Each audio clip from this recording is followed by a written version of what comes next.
Why is marriage hard for many? Here's the opposite. Or what can make it hard? Three things at least. Number one, a lack of knowledge.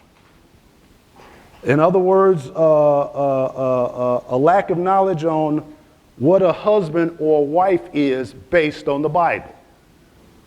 I spent nearly 20 years talking about that. A lack of knowledge on what a husband, getting married don't make you a husband. Getting married don't make you a wife. It's a lack of knowledge of what a biblical husband is, because there are qualifications, and what a biblical wife is.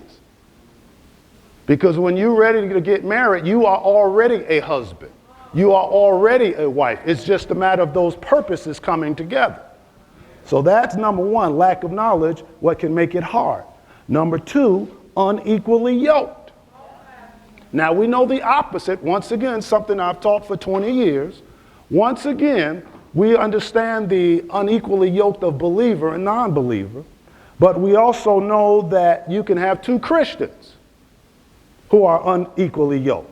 In other words, you can have two Christians who are fundamentally different in all important aspects. They saved, but they are fundamentally different, which makes them unequally yoked. Number three, that can make it hard, hardness of heart.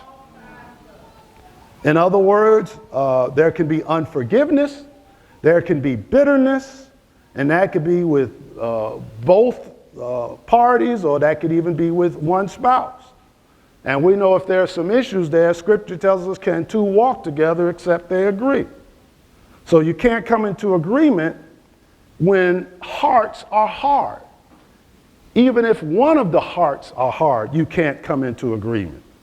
In other words, a hard heart is hardened because you're unwilling to agree with what's right.